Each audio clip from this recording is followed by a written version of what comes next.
Good morning, students. Yesterday, and firstly, welcome to Adarsh Group of Education, Sadashar. Firstly, yesterday we are discussed about the electric components and experimentally circuit diagram of Ohm's law. Okay, and actually we are not give to response on the group, not give a circuit diagrams and not give the assignments, not to send your homeworks, nothing. इससे मज़ा नहीं आ रहा। पढ़ो भाई, पढ़ने के लिए पहले तो बात है कि रेस्पॉन्स दीजिए। रेस्पॉन्स तो स्कूल में होते तब भी देना पड़ता, फटाफट बताने होते। चलिए firstly we are reading. Okay, right, find out symbol of, this is the symbol of voltmeter. It is connected to the parallel combination. This one is ammeter, connection in the series. This connection of series. Battery का symbol बनाओ, ये battery का symbol, cell का symbol, ये cell का symbol हो गया sir. Bulb, ये बल्ब का सिंबल हो गया। रेजिस्टेंस, ये रेजिस्टेंस का सिंबल। वेरिएबल रेजिस्टेंस ये हो गया। रियोस्टेट ये हो गया। Collector and after that we are discuss about the experimentally circuit diagram of so let's see again. Firstly we are use one load and we are connected the resistance, and resistance is, what is the resistance? It is a load. What is load? Is the energy consumer device. Okay, and connected is the ammeter for measuring the ampere in series. After that we are connected a key. Key symbol is dot, means current passes continuously in the circuit. After we are connected one battery, okay, for providing current of the circuit, and after that we are connected a rheostat in the circuit diagram for providing change in the potential and voltage. This one is battery and this one is RS rheostat. For the measurement of potential drop or potential difference across 2 points, we are connected a voltage device in 2 terminal of load. Okay, this is experimentally circuit diagram of Ohm's law. Okay, any doubts? Clear? Okay, let's start today topic. Write down Ohm's law.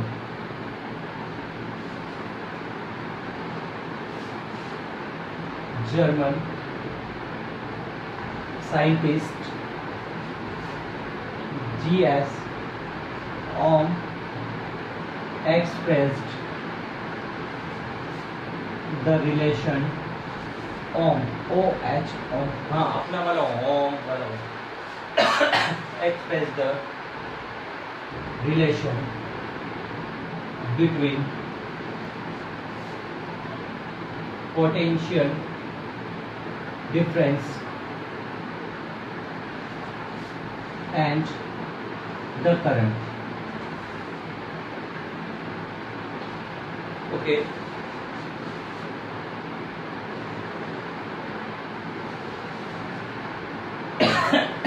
Statement according to the Ohm's law in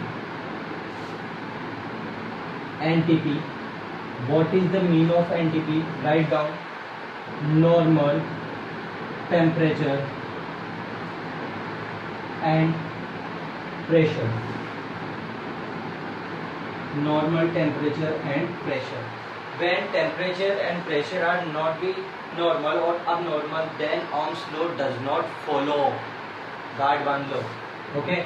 When temperature rise, then Ohm's law does not follow. Only normal temperature and pressure Ohm's law follows. And in NTP, the current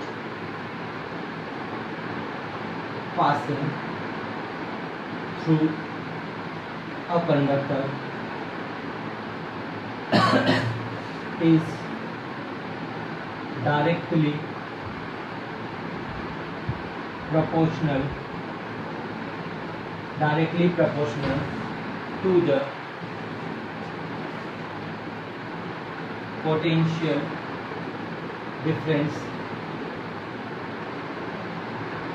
between the potential difference of the circuit or conductor. Okay, mathematically represent V. What is the potential difference is directly proportional to the current passing through the conductor. This is a symbol of potential difference and this one is symbol is of current. Okay, समझने की कोशिश करना. This is a proportional mark. What is the meaning of proportional mark? Means V is depend on I, not I is depend on V. जिस तरफ face proportional का face open रहता है ना, उस फिजिकल क्वांटिटीज पे जिधर फेस क्लोज है वो डिपेंड रहता है. Means current voltage is depend on I, not I depend on voltage. It is clear. Guard बांध देना, इधर है फेस, इस डायरेक्शन में ओपन है. मींस करंट चेंजेस होने पे वोल्टेज चेंज होता है. मींस क्या मींस इसका, if I is increase then V is increased. Means if I is decreased then V is decreased. Clearly है, बात आ गई समझ में. तो इंक्रीज और डिक्रीज सेम है, तो मीन्स इनका जो ग्राफ है वी आई कौन सा बनेगा, linearly. When I X axis पे आई है और वाई एक्सिस पे क्या है V. When V is increase then I is increased then V is always be increased. बात आ गई समझ में, आ गई तो फिर आगे नहीं है तो बता देना, बुक का साइन करना then we are discussing.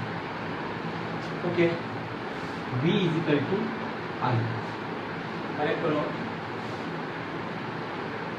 Okay, when we are removed proportional mark always be present, always be put up a constant. Here put up a constant value R, where R is constant called resistance, then what is the value of I? V is equal to IR. This is the formula of Ohm's formula. Ohm's formula. Okay. Then R is equal to what is V upon I.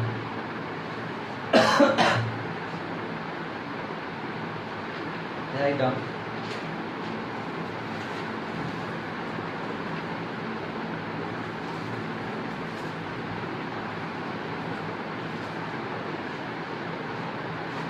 Okay.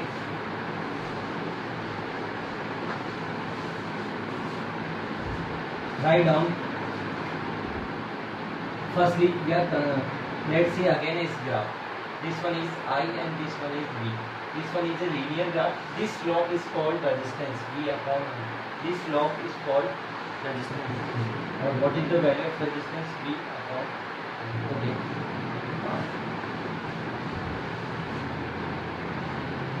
Write down heading ohmic and non-ohmic device.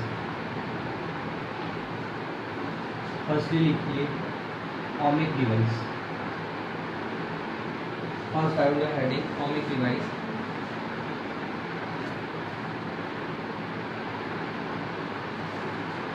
If any device, any electric device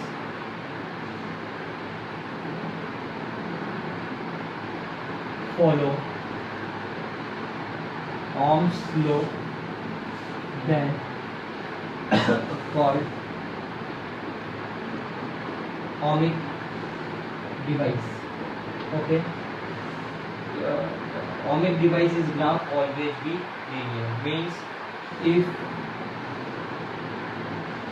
V and I, potential and current graph is linear,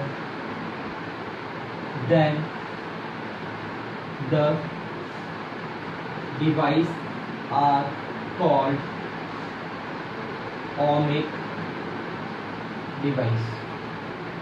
Okay, because this is follow Ohm's law. Okay, non-ohmic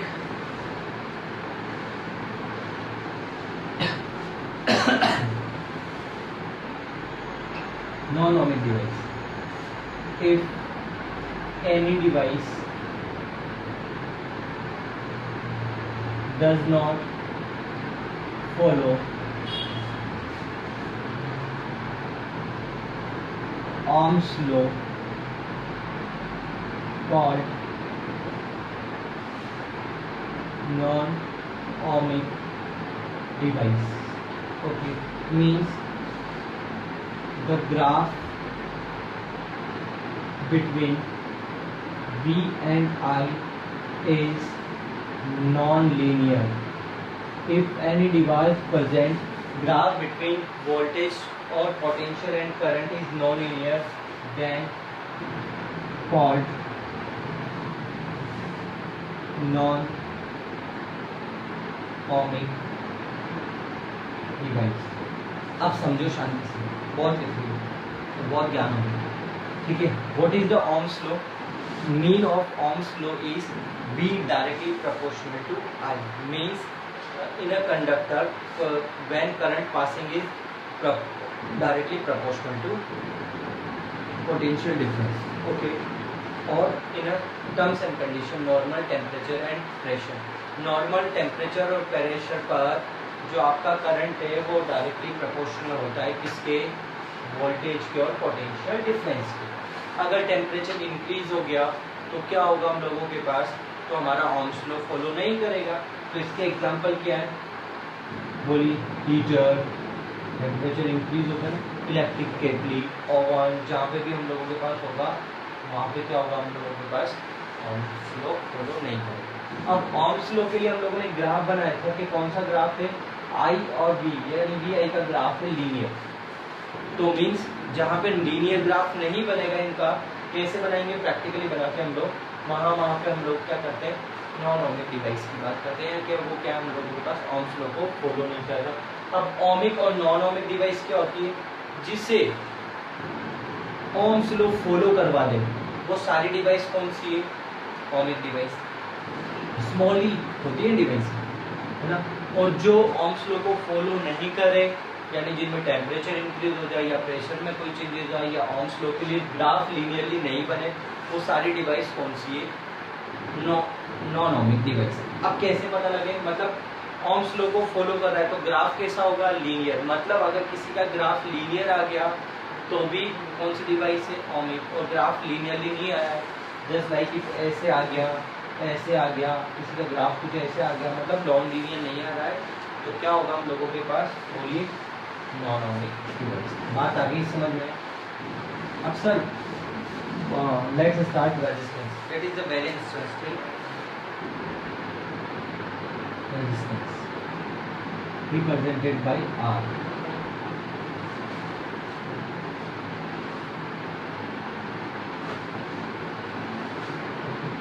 It is a property of conductor which resists flow of current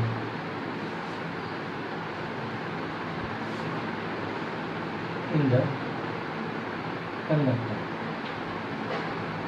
It is a property of conductor which resists flow of current in a conductor.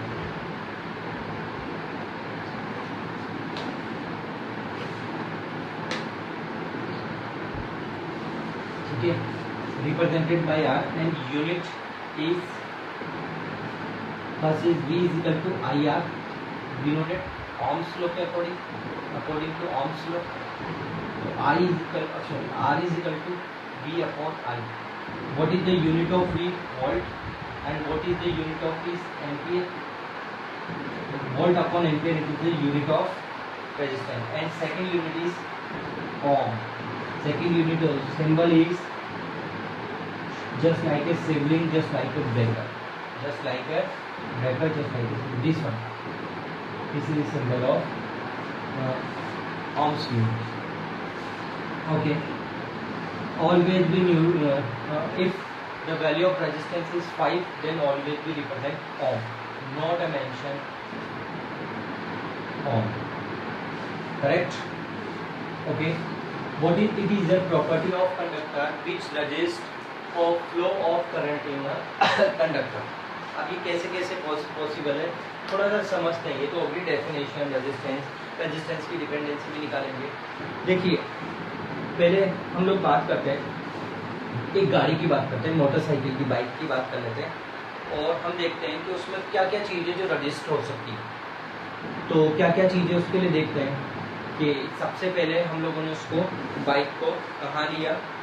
Bike की बात करते हैं तो सब चलने के लिए किसकी जरूरत है भाई. चार्ज फ्लो होगा तो करंट बनेगा. करेक्ट और not. Flow of charge with respect to time is called current, and rate of charge, rate of flow of charge is called current. True और नो. तो मानता हूँ मैं एक बाइक है उसको चार्ज मानता हूँ, फ्लो हो रही है. जितना एक्सीलेटर करेंगे, जितना एक्सटर्नल फोर्स अप्लाई करेंगे, एक्सटर्नल फोर्स ना बाइक की एक्सीलेटर बढ़ा रहे, वैसे वैसे गाड़ी क्या हो जाएगी, सीधी जाएगी. क्लियर है note.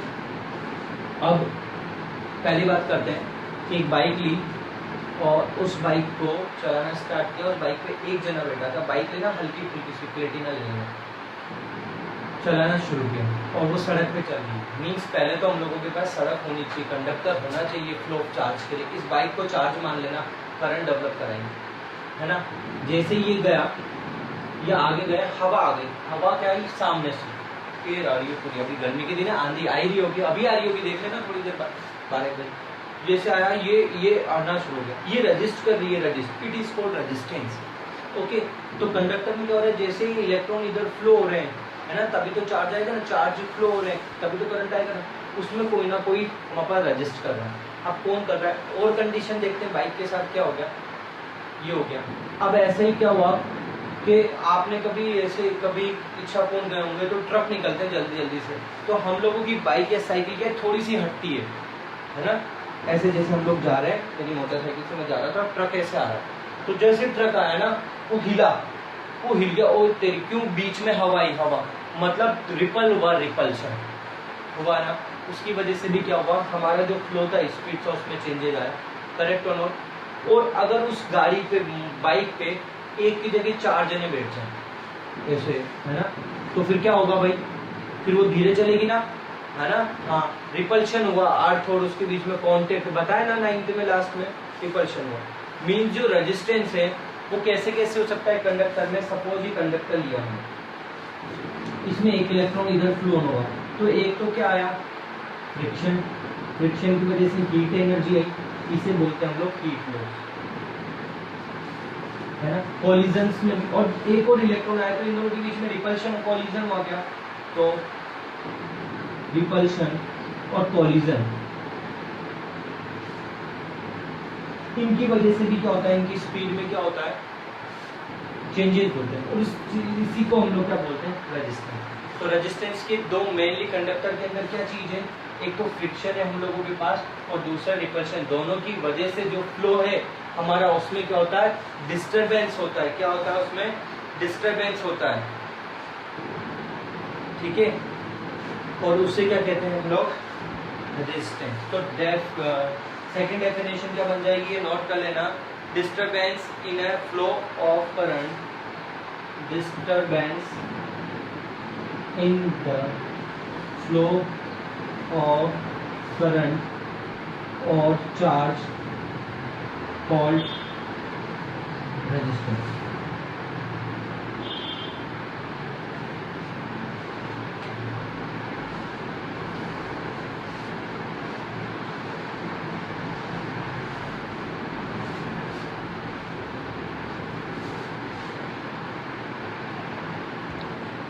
Right down the heading dependency of resistance. अभी रेजिस्टेंस जो है, जो रजिस्ट कर रहा था, वो किस किस के ऊपर भी डिपेंड है. है ना, उसको डिस्कस कर लेते हैं। पहले डिस्कस करते हैं, लिखने विखने से तो बेटर है। लिख तो तुम लोग किताब से भी लेते हो, किताब से लिख रहे हैं सचली। अब मैं बात करता हूँ कि अपन ने जो सिंबल बनाया था ना वो ऐसे बनाया था ओम की तरह, है ना, मतलब ओम ओम वही ओम शंकर भगवान वाला वही शिवलिंग जैसा। तो ये ब्रेकर जैसा भी है क्या? हाँ सर है। तो अपन लोग लेते हैं ब्रेकर, ये ले लिया ब्रेकर, ओम बनाकर यहाँ से पूरा का पूरा ब्रेकर बनाया यहाँ तक, ये ब्रेकर, ये रेजिस्टेंस। बात आ गई समझ में? आगे ना। अब वही गाड़ी लाए पर मोटरसाइकिल, मोटरसाइकिल के बीच में डिस्टरबेंस है नहीं है, ये डिस्टरबेंस बाइक को क्या कर रहा है, ये इधर से आ गई बाइक, टेंशन है। ऐसा पहले एक हाथ वाला गेम आता तो उसमें यही बाइक होती थी, है ना, ये इधर से आ गई। और है ना ये क्या नाम से, अपनी बाइक है, दोस्तों की बाइक मत मारना, दोस्तों की बाइक तो धड़ाधड़ चलती है, खुद की बाइक अपन खुद लेके आए, पापा जी चला रहे और आप बेटा जी लाडले जी पीछे बैठे, और जैसे लाडले जी पीछे बैठे साथ में माता जी को भी ले लो, है ना। स्पीड आ रही है 50 सेंटीमीटर, 50 किलोमीटर पर आवर की स्पीड। ब्रेकर आया सामने, यहाँ से यहाँ तक पूरी लेंथ, इमाम ये पूरा लेंथ। तो क्या इस बाइक की स्पीड को क्या करना पड़ेगा, स्लो करना पड़ेगा, स्लो करना पड़ेगा। ये ब्रेकर क्या कर रहा है, डिस्टर्ब कर रहा है, डिस्टरबेंस। जैसे ही सरदार शहर में एक सिटी ऑफ ब्रेकर, इस सरदार शहर की गलियों में आओ, 4-5 ब्रेकर एक गलियों में, तो बार बार क्या करता है वो हमें, मुझे तो करता है डिस्टर्ब। और डिस्टर्ब भी तो क्या है हमारे पास, डिस्टर्ब भी तो रजिस्ट कर रहा है आपको, और रजिस्टर भी क्या है हमारे पास, रेजिस्टेंस। इससे समझने की कोशिश करना कि डिपेंडेंसी किस तरीके से होती है। जैसे ही मैंने इसको किया, मैंने देखा कि यार कहीं निकलने का स्लोली नहीं, मतलब ये रेजिस्टेंस है। अच्छा, एक जगह क्या था गली में, ये ब्रेकर आधा टूटा हुआ था, यहीं तक था। आपकी फिर वही गाड़ी, पहले तो बहुत स्लो हो गई थी, अब गाड़ी आई और इधर से निकल गई, करेक्ट और नोट, हाँ आसानी से निकल गई। अब क्या डिस्टर्ब हुआ, क्या डिस्टरबेंस आया, क्या आया तो सही सर, लेकिन बहुत कम, बस न्यू कर लेना पड़ा। अच्छा, ब्रेकर को थोड़ा सा लंबा कर दें तो थोड़ा सा डिस्टरबेंस होगा, ज्यादा होगा। मतलब क्या कहना चाह रहा हूं, ध्यान दीजिएगा कि रेजिस्टेंस प्रोपोर्शनल है लेंथ के। फर्स्ट, रेजिस्टेंस इज डायरेक्टली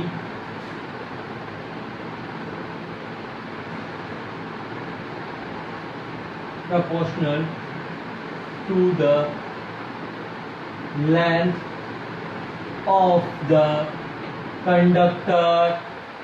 बात समझ में आई क्या भाइयों? रार डायरेक्टली प्रोपोर्शनल टू कंडक्टर। पढ़ना शुरू करो।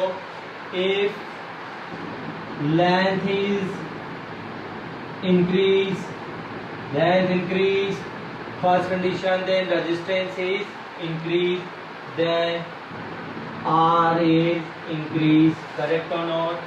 Second condition, if length, अभी ब्रेकर की लेंथ कम की थी, is decrease, तो रेजिस्टेंस क्या हो रहा था, is decrease। बात समझ में आ गई? सेकेंड, ये सेकेंड कंडीशन है, length is decrease, then resistance is decrease. Face इधर है, इधर मतलब लेंथ के ऊपर डिपेंड है रेजिस्टेंस, रेजिस्टेंस के ऊपर लेंथ डिपेंड नहीं है। ऐसा मत कर देना resistance increase then length increase. मूर्खों, फेस कहाँ है इसका, इधर, और इधर है तो मतलब लेंथ के ऊपर डिपेंड है ये, इसके ऊपर ये डिपेंड नहीं है। एक तो ऐसा करो सर रेजिस्टेंस बढ़ा दो, लेंथ बढ़ जाएगी, मजा आ जाएगा। इसका रेजिस्टेंस बढ़ाता रहूंगा कैसे ना कैसे, और ये कंडक्टर लंबा, तार लाने की जरूरत ही नहीं है कि पापा जी रेजिस्टेंस बढ़ाते तार लंबा, रेजिस्टेंस बढ़ाते तार लंबा। ऐसा नहीं होता है भैया, लेंथ बढ़ाने पे रेजिस्टेंस बढ़ेगा। अब आ जाते हैं टेक्निकल पे, अपनी फिजिक्स में कि ऐसा हुआ क्यों है, रेजिस्टेंस कैसे हो रहा था हम लोगों के पास, रेजिस्टेंस हो कैसे रहा था कि सर ये कंडक्टर लिया था, इसमें एक इलेक्ट्रॉन था, एक और इलेक्ट्रॉन था, या तो ये क्या हो रहे थे, फ्रिक्शन लग रहा था, है ना, और या तो क्या हो रहा था, इन दोनों के पास रिपल्शन लग रहा था। दोनों की वजह से ही तो फ्लो चार्ज का कम हो रहा था ना, है ना। तो दोबारा देखो, पहले इतनी सी लेंथ थी तो फ्रिक्शन कितना सा होगा कंडक्टर में, इतनी सी देरी होगा सर, इतनी सी लंबाई तक ही होगा, और रिपल्शन कितना होगा, इतना, तो रेजिस्टेंस इतना है। अगर लेंथ ज्यादा कर लूँ, कंडक्टर को लंबा कर लूँ, तो सर यहाँ तक जाने में फ्रिक्शन ज्यादा लगेगा, है ना, बात समझ लो ना। और सर रिपल्शन लगता रहेगा, और इलेक्ट्रॉन ले लो चलो तो और रिपल्शन लगेगा, तो रेजिस्टेंस होगा। तो कंडक्टर को यहाँ तक लेंथ लिया तो इतना सा, यहाँ तक लेंथ लिया तो ज्यादा, तो मतलब लेंथ जब बढ़ा, लेंथ ऑफ कंडक्टर इज क्या हो रहा है, इंक्रीज, देन रेजिस्टेंस क्या हो रहा है मेरे पास, भैया आ गया समझ में। अब ऐसे में सेकंड हाफ थोड़ी ना पढ़ाऊंगा, इंतजार करो कल तक का और मजे करो, नोट्स बनाओ, तब पढ़ाऊंगा इनसे। हाँ, आनंद तो अब आएगा इलेक्ट्रिकल। तो yes, firstly your please deposit your assignment on your group and make a notes properly, है ना। When topics are totally completed, means half portion of this chapter is completed, after that I am sending to you PDF file of my notes. Before this you make a notes and check to me, send on the group properly with good writing, good handwriting, use pen, pencil for a diagram and write down properly notes. I checked it, okay. And I hope today lecture is you have enjoyed, and please subscribe Gravity Point GP classes. This is my channel here, okay. And for the motivation video, subscribe Girish Lata channel, Girish sir channel for motivation video. Thank you. Have a nice day. Stay at home.